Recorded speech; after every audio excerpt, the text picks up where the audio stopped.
Okay, let's see. This is going to be a short ranting stream because I feel like crap. But Well, we haven't done one in too long because I've been dealing with a lot of shit. So because otherwise it was going to be a thing about gender ideology being a lie. I think no, that's for another day. Okay. I don't want to get into all the political stuff, especially considering me right now. Yeah. Okay. And I don't think me and Bob will get along on that rant right now.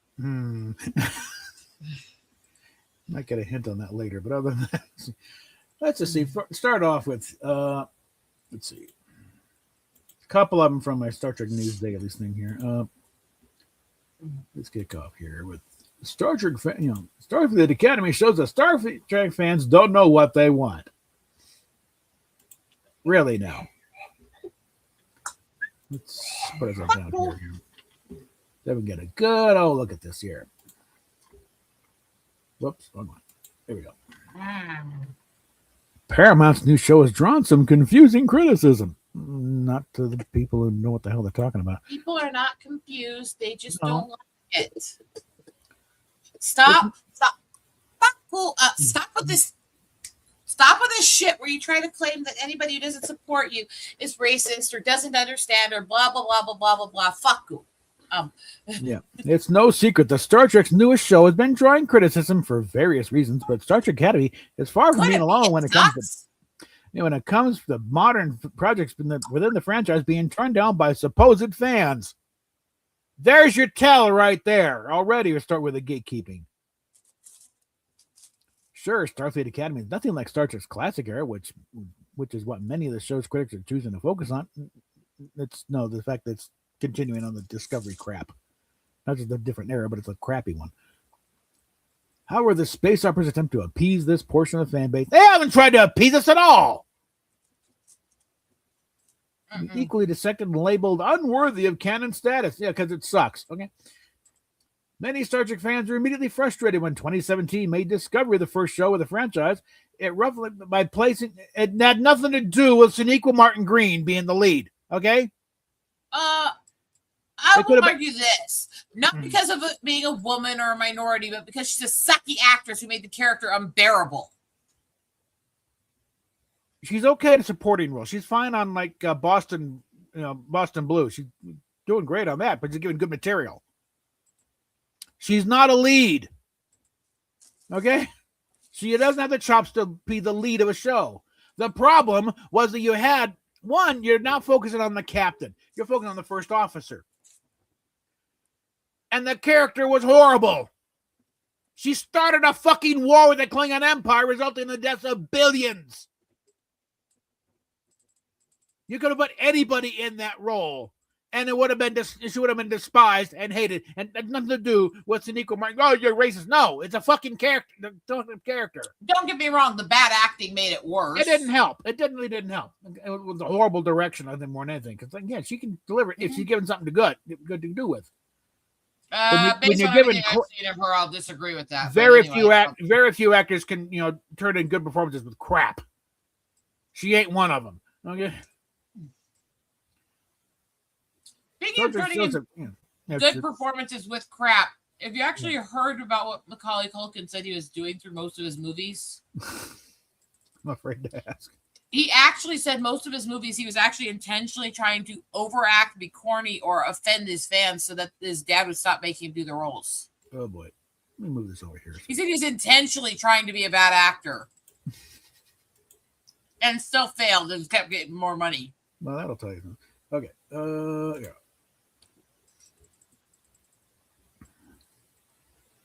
But, however, the franchise has tried various things. They think throwing names on a wall and making references will make it doesn't work that way.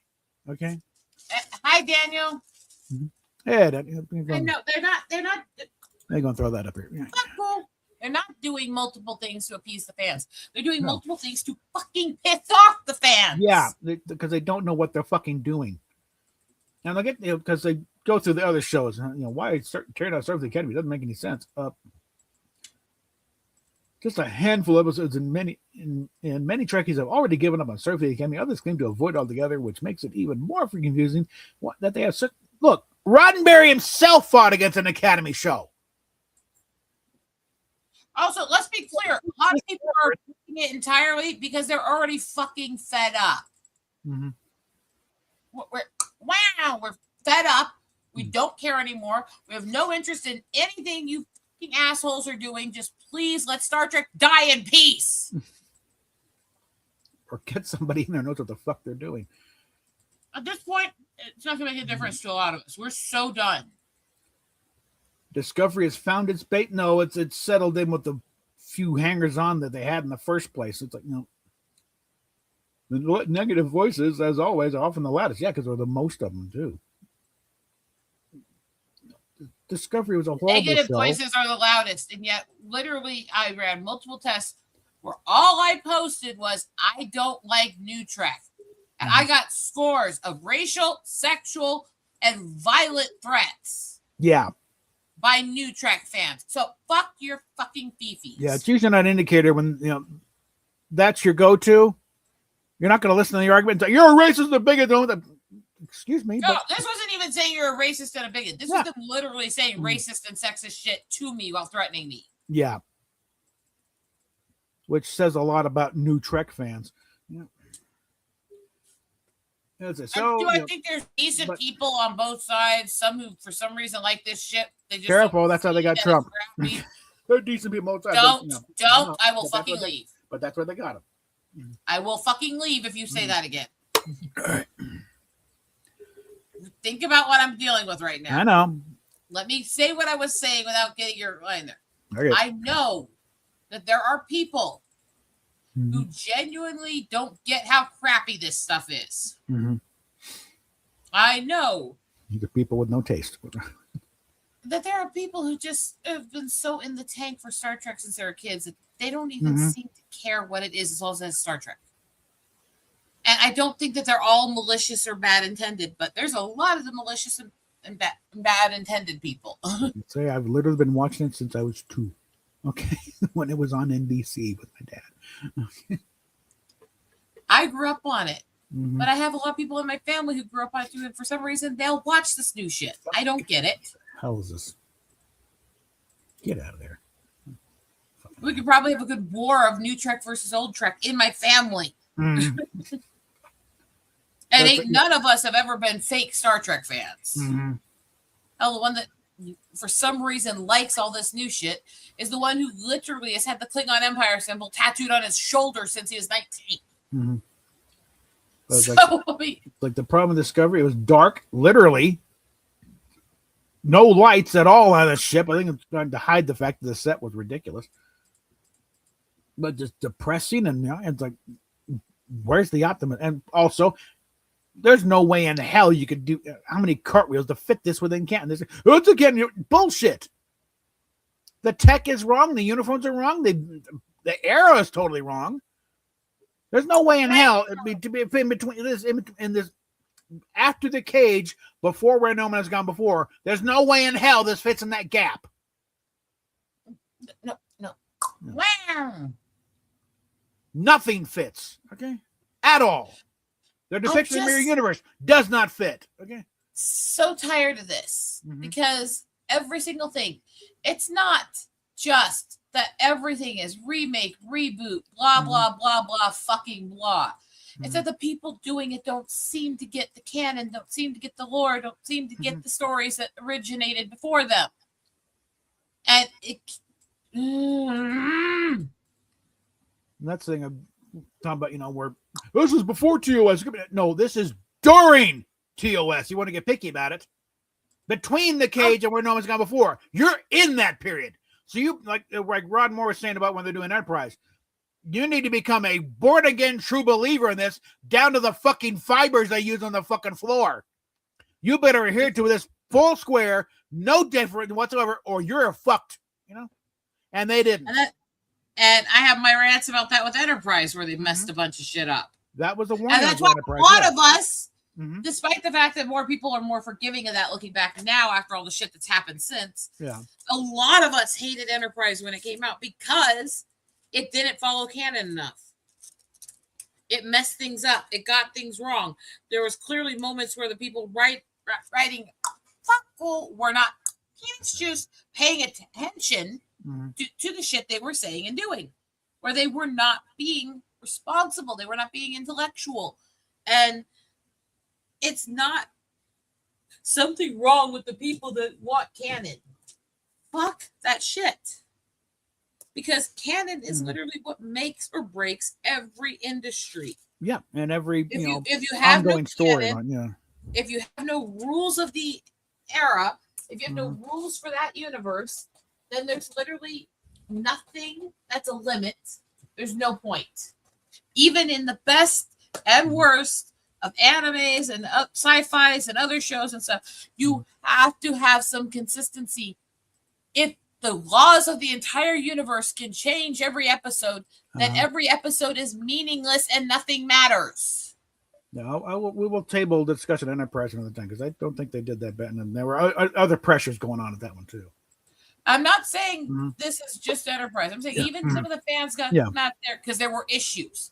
Yeah, they're pale compared to the shit today. But I still remember jokes like "Way to go, Bakula! You ruined a franchise" and shit like that on shows. Yeah. This is fandoms have to be built on rules and etiquette and laws and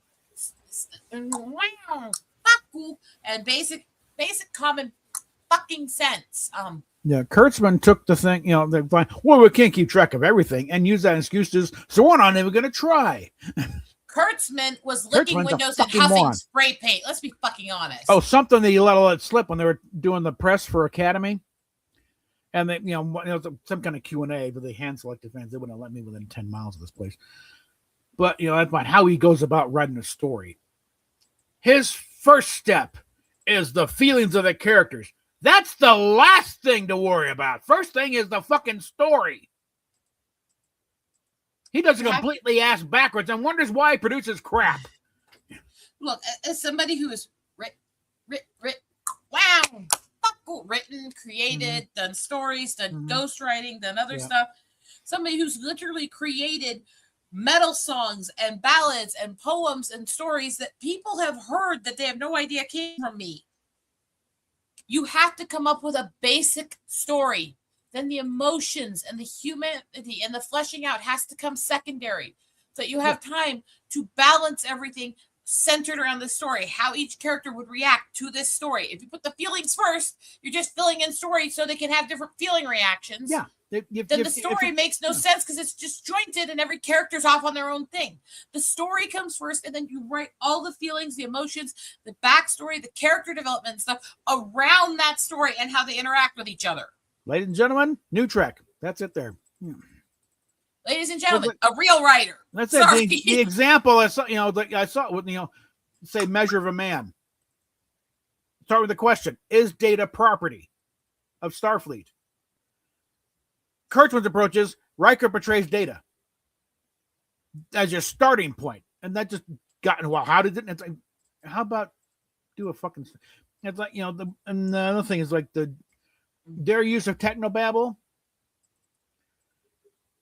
The previous shows would take an interesting sci-fi concept, like a Dyson sphere or something, and build a story around that. They want to do some kind of visual gag and then come up with some kind of sci-fi excuse for it. Like the musical episode. They just want to do a musical episode and then shoehorned in some kind of bullshit excuse around it. But again, Discovery is just there's nothing aspirational about Discovery. It's a fucking depressing show. Insult anybody who's been paying attention to this thing for about 10 minutes. They violate their own canon half the time. Never mind the rest of the show. Sometimes within the same episode, what they said previously 20 minutes ago, nope, it's out. And look, Star Trek fans are notorious for deep diving canon, for going into the descriptions of technology, for being obsessive little nerdy freaks. Which, by the way, is how I live Lord of the Rings. But anyway, this is a nerd thing. And you also have to realize that nerd community has a higher average amount of autism and obsessive behavior and OCD and neurotypes are higher percentage in the nerd community than in the standard part More of books society. over here. I got a a big old fucking notebook for a future update of the concordance, which, God willing, I can hopefully do something close to the 6th year. I have literally, and I won't say the friend because I'm keeping a little privacy on here, a friend who I've been trying to convince for a while that he needs to look into his neurotype issues because he has a lot of issues with basically everything that's been my life experience as somebody who's extremely ADHD. Okay. Wow. Fuck, well, the way it's going, everyone's got a bit of autism. Okay. No. It's still really the minority. It's just that the people who have autistic traits are drawn to people who have autistic traits. Yeah, and sci-fi and fandom communities tend to draw the outcast. Let me finish. Yeah. And his response to this, after arguing with me for so long, that no, I'm sure I'm fine, I'm normal, was one night to go, I think you may be right, and to send me a 156-page document he created on his neurodiverse traits. Might be right. Yeah. But they went, moving on. Now, Strange New Worlds adopting the classic or episodic formula, the champion. Original series was not an ensemble cast. Let's blow that one to the water right now. You had a star, William Shatner, and two co-stars, Leonard Nimoy and DeForest Kelley. And it took a year before D. Kelly got listed as a co-star in the opening credits. The rest of them were all recurring characters. Did it become more of an ensemble cast to the fans throughout history? Yeah. Because the fans grew a love for all the characters? Sure, but that's not how it was produced at the time when they penis juice made it. It wasn't made to be an ensemble cast. It was made to have stars and reoccurring co-stars and guests, and it was complicated because it was nerdy and we're fucking weird, complicated creatures. Yeah. Walter Koenig never had a contract. He was strictly a day player. They'd rewrite, they'd bring in Chuck a month, he'd get a call. Hey, okay, we got a script for you. But like Eddie Paskey was in more episodes than George Takei. Koenig is a whole other thing because I still don't think his son actually self-exited. Not considering the amount of stuff that was behind with evidence of his son having a deranged stalker for years. That would actually probably be a bit of a relief to Walter and his wife. Because it was kind of, That there was said that, but they even then, they knew that he had the stalker then. It had been out for years. Well, if there's so I think he went along with, honestly, he goes along with the police's overall decision because he doesn't want to hurt himself deeper and drag into it. But there's too many things that are really creepy and don't add up, especially with the way the woman showed up not long before he ended up like that. Well, there's any kind of investigation. Eventually, somebody will open it. Let's close the case. But Strange New Worlds was helped by the fact that they did go back to a episodic formula where you actually had to write and finish up your stories by the end of the episode. That doesn't mean it's any good. And look, it's still bending canon over a fucking log and making it squeal like a pig. Okay. As I've said before, part of what pushed me away from the Dominion Wars in DS9 was it lost the episodic function of Star Trek. That doesn't mean that it wasn't well written, but Star Trek had always had an appeal where people could sign in, watch, understand, connect to it, and not have to be there next week to be able to follow along. And I thought that was important in Star Trek my entire life. And so while I can see all the good about DS9, I don't like how episode by episode it got torn in during that Dominion War. I felt they went too deep into the war and too far away from the episodic parts and the lighthearted episodes as well. Because Roddenberry was very clear. He liked having lighthearted episodes be a decent amount of what was made. He liked having people be able to sign in and just watch and laugh. And yes, he took on a lot of the dark topics, but I don't think he would have liked how much they made it every episode. It depends. Yeah, this is the thing. Are you talking the Gene Roddenberry 1967 or Gene Roddenberry the late 80s when he's starting to lose it? I just don't think either of those eras he would have liked how deeply it got entrenched from episode to episode. I'm not saying he wouldn't have liked the Dominion War overall or all that. I'm saying he would have wanted it drawn out for more seasons. He would have wanted more upbeat episodes mixed in the middle. He would have wanted a little less every episode you have to watch to follow the last episode. Because he would have been against the war or most of the episodes in general. Because he actually was, I think maybe it was a congressional hearing on violence on television, that thing. He had a thing about, the glamorization of war. He had a problem. He would have gone full on Saving Private Ryan. Let's show them what this is. This is horrible. People getting blown off and disemboweled on the beach and crying for mommy. And this is why we don't do this very often with a lot of other Trek fans, because the second I go, there's things he would have had problems with based on his own statements his entire career. They all go, no, he would have loved it because it followed his beliefs on war. I didn't say he wouldn't have loved parts of it. I said that he would have had problems with parts of it, and he would have wanted it more stretched out and more consistent.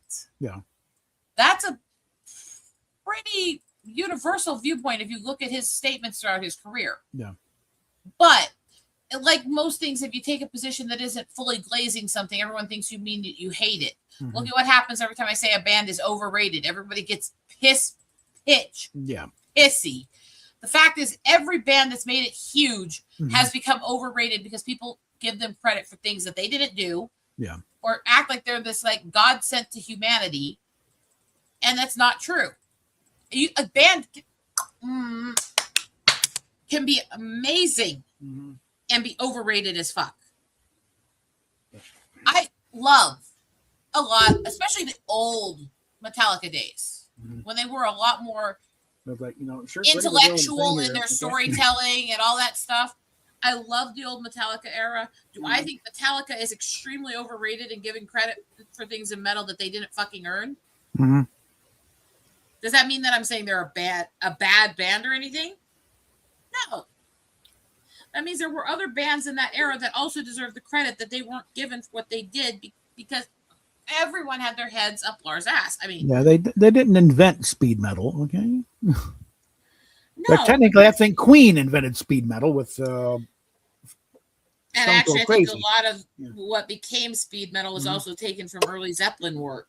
Could be, There's also a part of they talk about who created the symphonic metal and stuff like that. And there's the ones they all credit, like Queen and them, but symphonic metal goes a lot deeper too, because a lot of it was based very heavily on Beauty and the Beast, on the beautiful and the rough elements being combined and stuff, and classic literature and opera. And whether people want to acknowledge it or not, what became symphonic metal would not exist like it did without Phantom of the Opera. Whether you think the movie and the play were overrated, and a creepy story that had no business being treated like it was romantic. Sorry, I think personal opinions are coming out there. There's a little stalker there,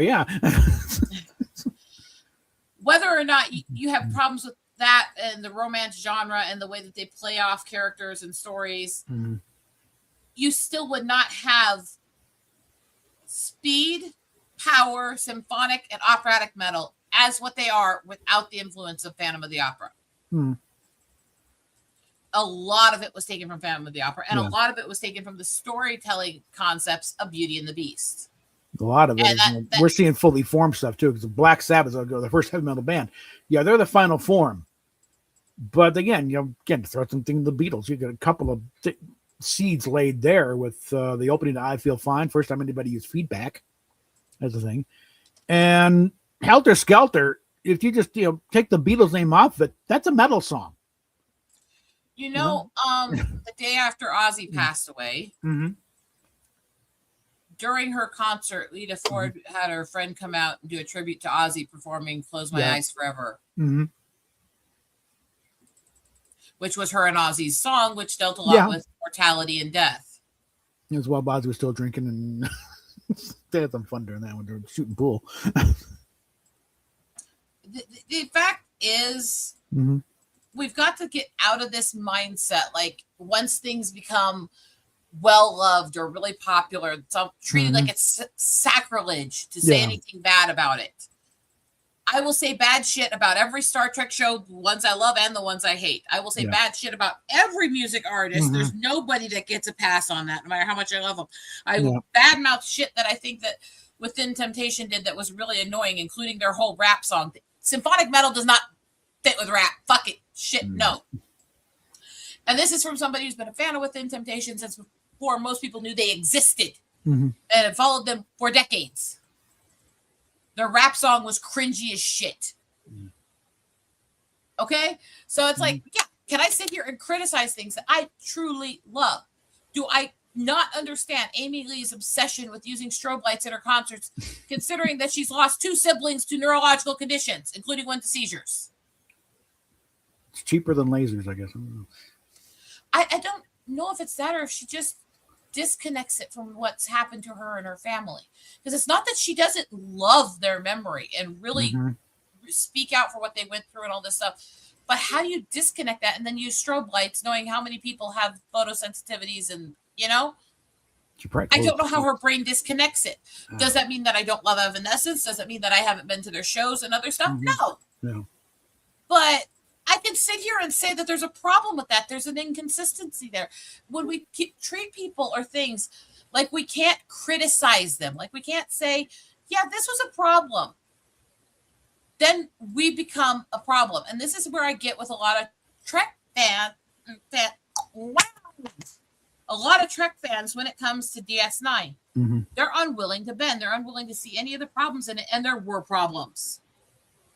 And whether you love or hate characters, you need to be able to acknowledge the bad things about certain characters. I will piss off every Trek fan out there because I don't like Kira. And it's not because I don't like the flaming temperament or the attitude or stuff like that. It's because I don't like that she was proud of things that she did as a freedom fighter that attacked civilians or killed other people in her own race. And she would sit there and go, there's no such thing as an innocent bystander or somebody who wasn't a part of it, which isn't true. But the moment I say that, oh my God, how could you hate her? She was just trying to save her people. It's like, no. I have every right to have a problem with the things that she said and did. Does that mean that I think that she wasn't a complicated creature and character who went through a lot and had her own story to tell? Sure she was. Do I think that Nana Visitor, from everything I've seen, is a very sweet person and a very good actress? Absolutely. Yeah. In fact, I think the DS9 cast is a lot more grounded and centered than most of the Star Trek casts. Oh, yeah. A lot of, and one thing is they didn't hang out together like the Next Gen cast. These guys, they did the job, they went home. They saved it for the set. Yes and no, because Nana's ex-husband is Bashir. Well, yeah, true. She did, she did hook up with Sid for a while there, but had a baby. She's still best friends with him after they broke up. So I mean, I don't know if you can say that they but by and large, though, okay, they didn't go to each other's houses. Not a nice guy when they did that show, and he was not this let's stop making everything race guy when they did the show. He was the one pushing him to add all the racial shit, even where it didn't fit. What happened is he said, this isn't helping us. Let's find a common ground. And again, do I think he had valid points in some of his racial rants? Yeah. Do I think it went too far when he threw a tantrum that he wouldn't even go to the holodeck for a time frame when my people weren't welcome in that location? It's like, so you don't want to have the opportunity to see that place in that time and see what it was and learn without and being told to come to the back door. Without having to go through the traumas of that era to learn about that experience. I mean, if I could go back in time and witness a lot of the stuff that was happening around indigenous communities and cities in the Old West without fear of dealing with the persecution and the racism. Because let's face it, even pale people, they were searching for native features on them back then very heavily. Would I go back and do that just so I could experience it and learn about it? Yeah. I think they handled it. Give Avery his chance to rant a bit about what it was really like in Vegas in the late 50s, early 60s. But then I think now let's get on with the story now. Okay, you've had your say. You made your point. We all agree with you. Now let's have fun. The actress who played Cassidy, though, oh my God, she was good in Grace Under Fire. She was in a few episodes of it. And her husband was that one that it didn't matter what anyone said, they were all racist to black people. Mm-hmm. And she went off on him, telling him to shut up and defending Grace against him. Mm-hmm. And her character was so deep and so impactful and so willing to try to find common ground between people. A true unifier that I wish her character had stayed on the show longer. And the reason, unfortunately, that she left Grace Under Fire was to go beyond DS9. Yeah. That's the thing. And I wish that she'd had the ability to do both because she was great in both. This passage here is like wishful thinking. The Discovery is actually more widely enjoyed than people thought. No. There's a reason why they pulled the plug on it the first second they could. Because people hated this show. Like, no, get rid through it. But and they didn't, and they're not liking, Stranger, because Stranger World isn't doing it right, and they're still hooked up to Discovery. And but this is where he kind of swerves into something. The only modern Star Trek show I haven't seen criticize how that's the franchise's biggest problem. Really. Lower Decks is a rare exception, modern Trek. Simply being allowed to get on with things. Its 21st century setting helps massively as it opens up countless opportunities for returning fan favorites in animated form. Don't get me wrong, I love Lower Decks, that's it. I'm very aware that its primary audience is classic era Trek fans who just want more and more of the exact same. Wrong! It's not more and more of the same at all. There's a reason why I don't watch it. It's very different than standard Trek, and that's why I'm not into it. I still call it Rick and Morty Star Trek. I hate Cal Arts. I hate the animation style, and the humor style is too much like fucking Family Guy to me. Let's be honest here. Okay, let's put that aside. It's not more of the same with Star Trek. No. This is the point. Let me get there. All right. Mm-hmm. This is the point. It's not more of the same with Star Trek.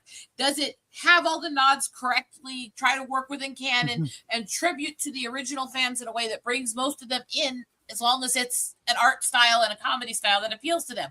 Yes, that's the difference. But to say it's more of the same, is it true? There's a reason why there's a lot of us who don't like it because it's not our style. Yeah.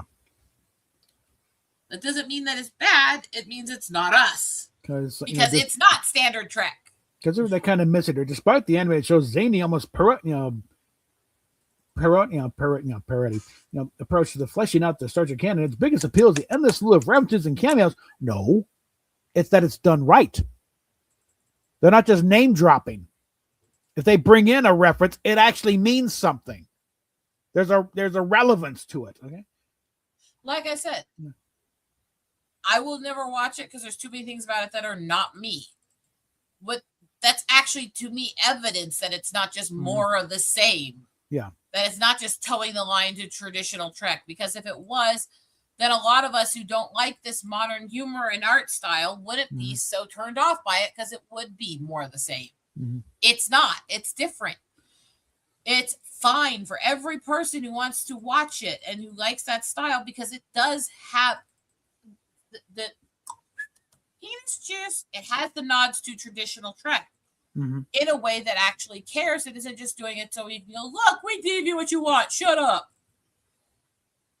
But it's not the same. And it'll never be the same. So whoever's claiming that's an idiot. It's like the only conclusion I can derive from Lower Decks' lack of critics is that long-standing Trekkies want nothing to do with the modern era. True. Unless it retreads same old ground again and again. No. It doesn't.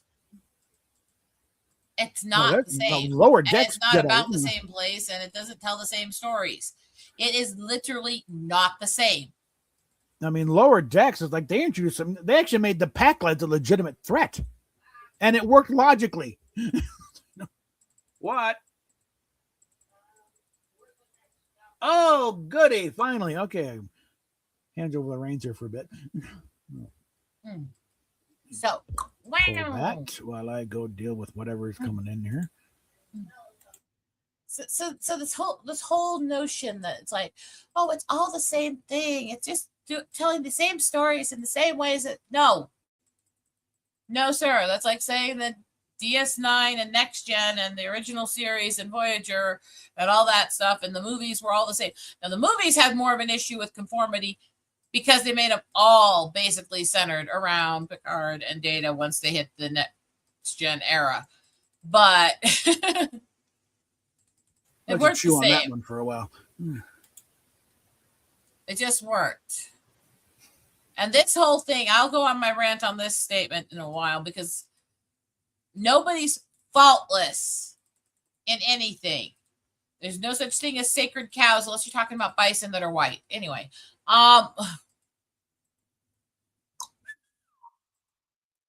we've got to get out of this mindset like you can't criticize. Oh, the fuck I can't. I've seen this quote used so much to say, oh, look, Cannon wasn't even liked by him.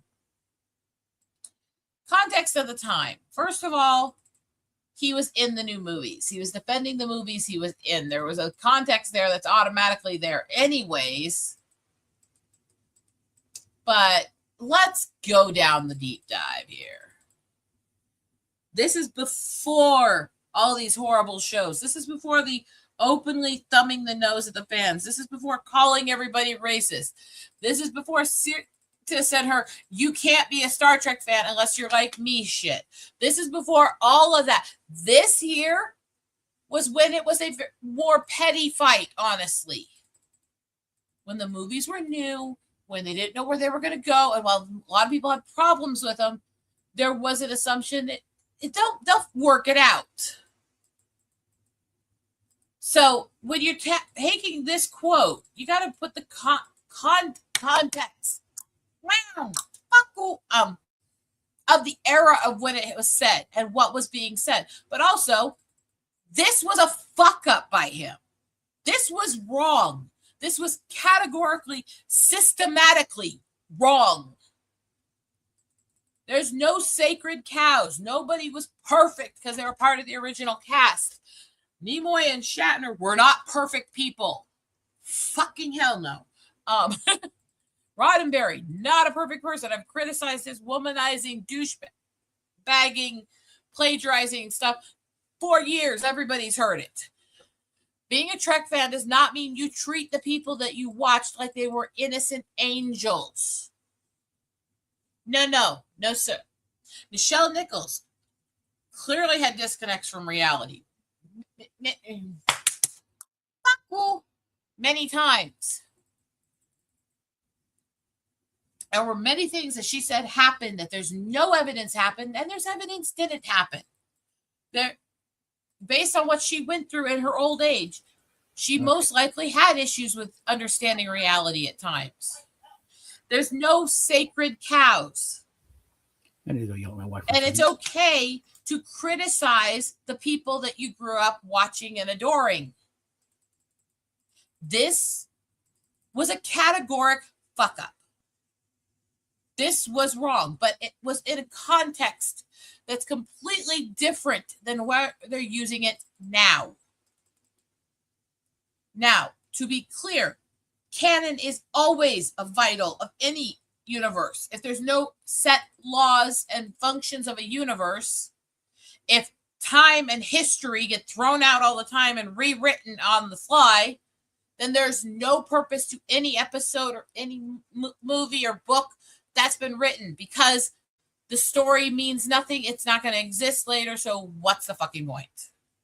Or the story happened, all these things we had to do, and then the next time, all of it just works automatically.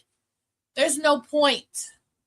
If you don't have a canon, you don't have a universe. You don't have the intellectualism to do it.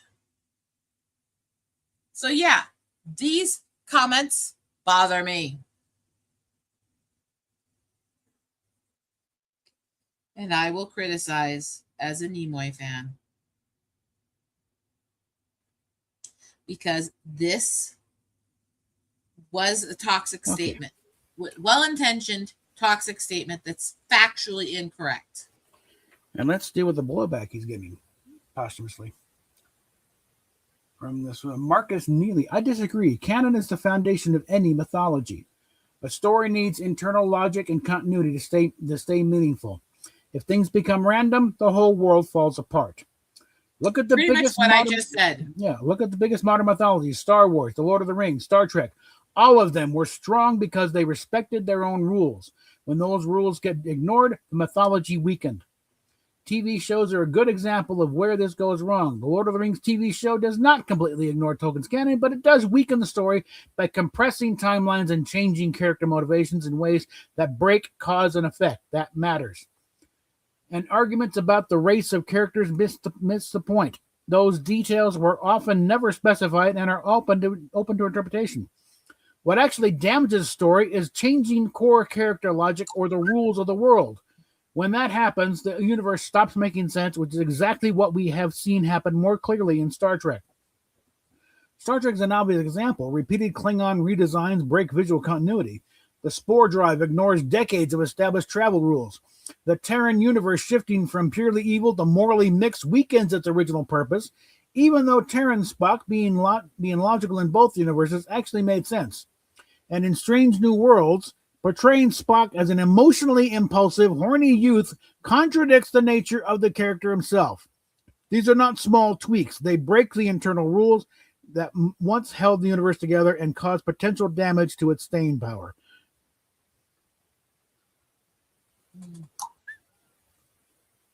This is where people have got to get off of this whole attitude. Wow. Fuck, fool. Somewhere in here. Yeah, here's my comment. And I tried to go a little flip it, because, sorry, Lenny, but canon, not just for Star Trek, but every piece of ongoing storytelling is vitally important if that ongoing story is to maintain any sort of credibility. Lack of consistency on that level demonstrates a lack of respect for the audience that actually paying attention, as well as a lack of respect for the material itself. If you can't tell your story within the established framework and backstory of the property you're trying to write for, the problem isn't the canon. The problem is the story and your inability to conform to the canon. You have to have a canon. Mm-hmm. Nothing works without a canon. Look at even some of the best TV shows, sitcoms, and other stuff. When the canon breaks, it causes issues with fans. I saw this even growing up with Boy Meets World. Mm-hmm. Fans had whole rebellions because of episodes that broke canon of previous episodes. And it did not have the best consistency in there, let's be honest. Yeah. And years later, they do a second show, and they literally spent half the show finding ways to make the conflicting canons from the first show work together so fans wouldn't be angry. They literally sat there fixing it. There was an episode of Cheers where Frasier is at the bar and referring to his father in the past tense and saying he was a psychologist. Years go by, the Frasier show starts up, and there's his dad, alive and well, as a retired police officer.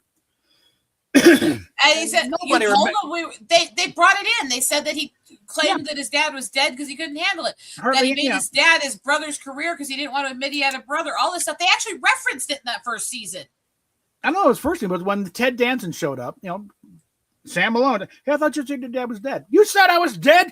We were fighting at the time. I didn't want to. You said he was a psychologist. You said I was a psychologist. We were dead. Who cares? But there was references even in the first season that he wasn't fully honest with who he was or where he came from with them. Mm-hmm. Yeah.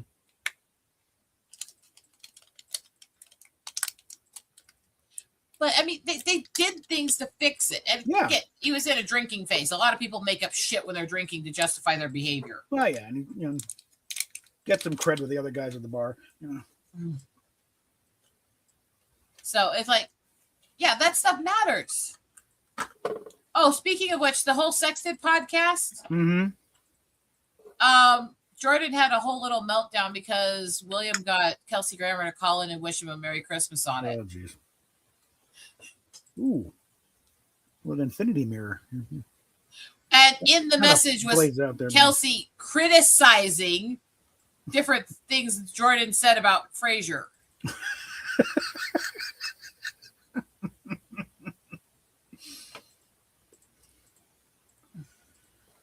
Oh.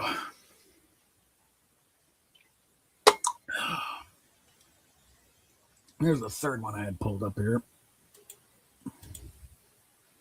And like we really fuckful.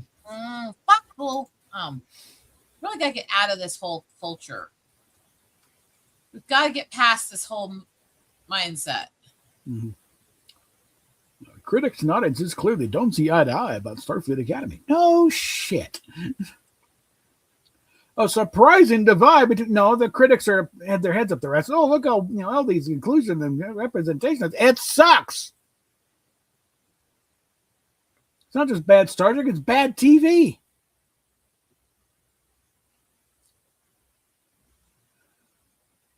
Let's see. Any new Star Trek series faces the pressure of living up to not just regular TV critics, but also the passionate fandom. Often shows that get mixed or even negative reviews from critics and still land great audience scores.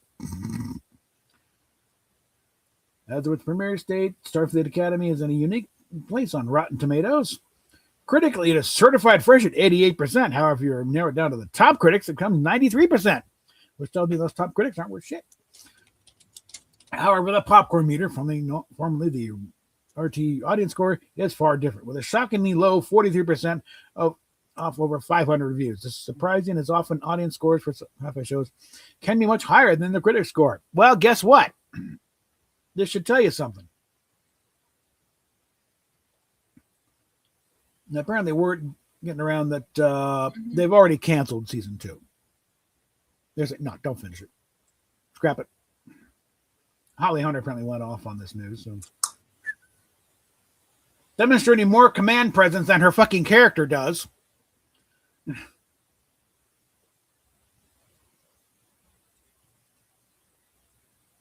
I don't think I'll ever understand half of these freaking idiots out there and the stuff that they do. The fan reviews are, to put it mildly, often hostile. Look, the fact is, did Trek always have some places where they had very left-leaning positions, or they took on things that are bordering of what's now considered woke? Absolutely. Did it also take on things where they showed the humanity of the capitalist Ferengis and stuff like that?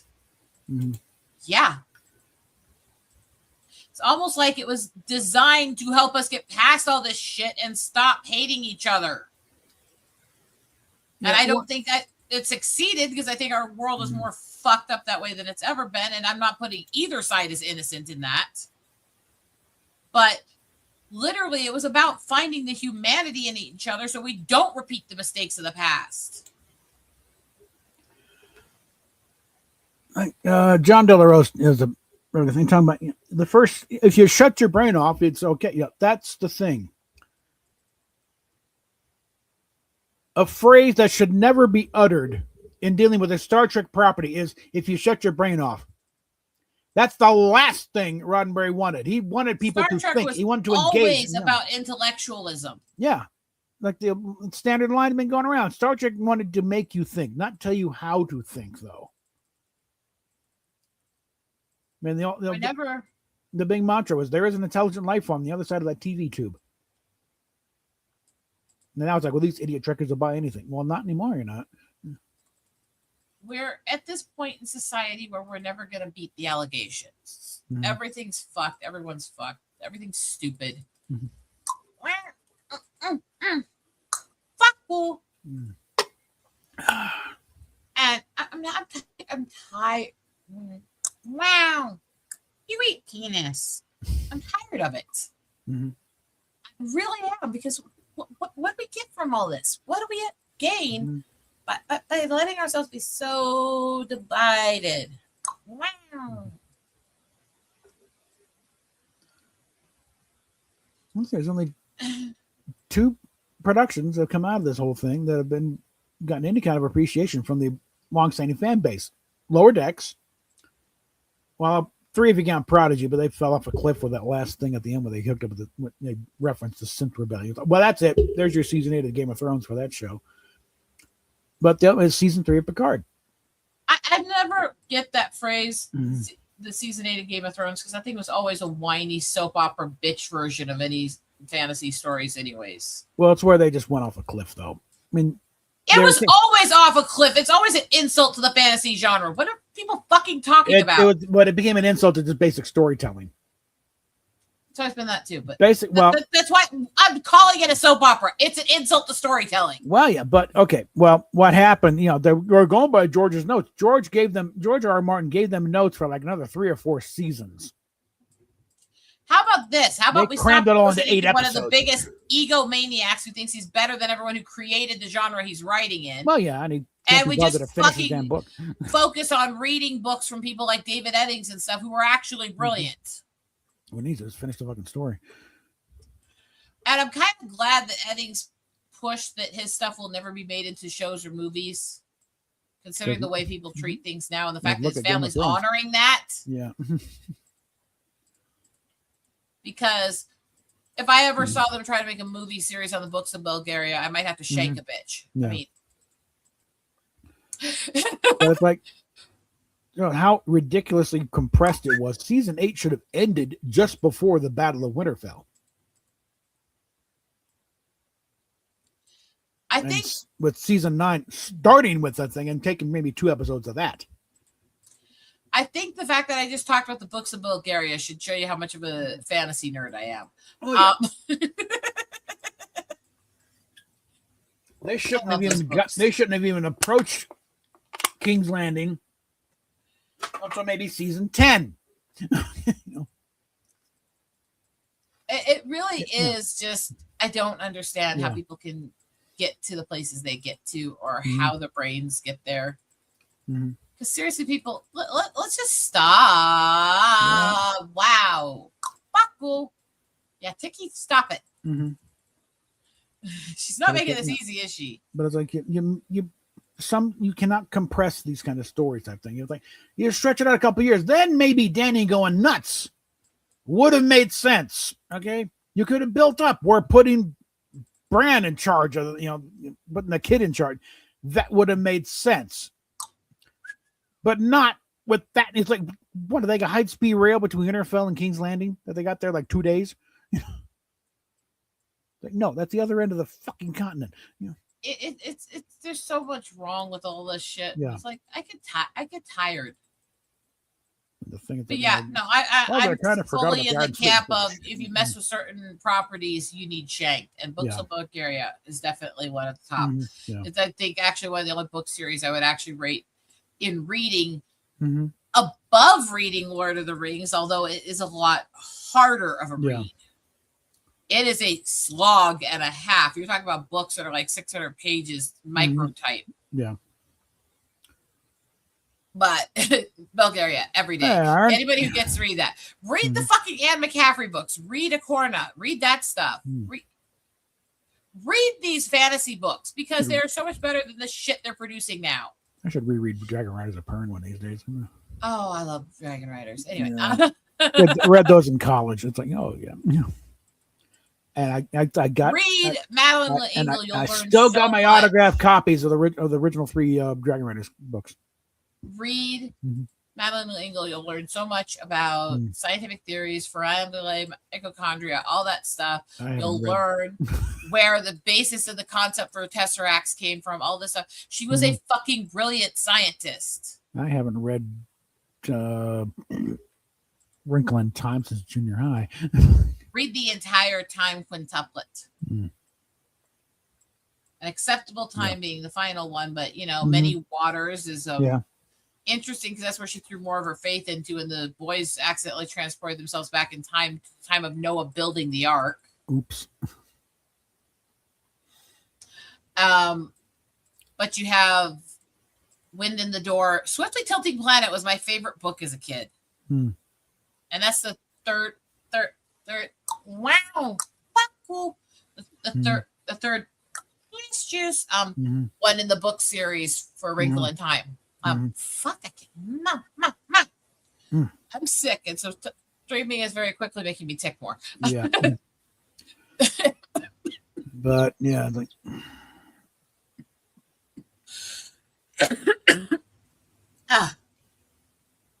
So, hi, Iron, by the way. I know, so a lot of people started regretting naming their baby girls Daenerys rather quickly when that thing came up. What the? But like, I don't know why the dragon. These the guy. One of the producers saying we don't understand why the dragon. understood exactly why that dragon melted the damn throne. Do me a favor. Do not name your kids after characters in anything you watch. It's bad enough I had more of a unique name before the whole Tinkerbell movies. And the amount of kids I've met that are preteen to teen now who have the name Rosetta is actually disturbing. She is not, let me make this clear, there for your kids to be named after, especially these little kids who are really docile spoken with mousy brown hair or white blondish hair. She is a foul attitude, snarky, sarcastic, redheaded pain in the ass. She's me. Yeah. And the fact that we found somebody named Rosetta in entertainment who was a redheaded, mouthy, snarky pain, I found my soul sister, and now everybody's naming their dumbass kids after her. So shut up. You know? Amelia is going to be a very popular name in Britain. You know, again, there was an uptick when, you know, during Doctor Who with Amy Pond. You know, but now, you know what I want to see happen now that more people in the U.S. are learning what Fanny means in England is to see more little girls named Fanny again. Sorry. Oh dear.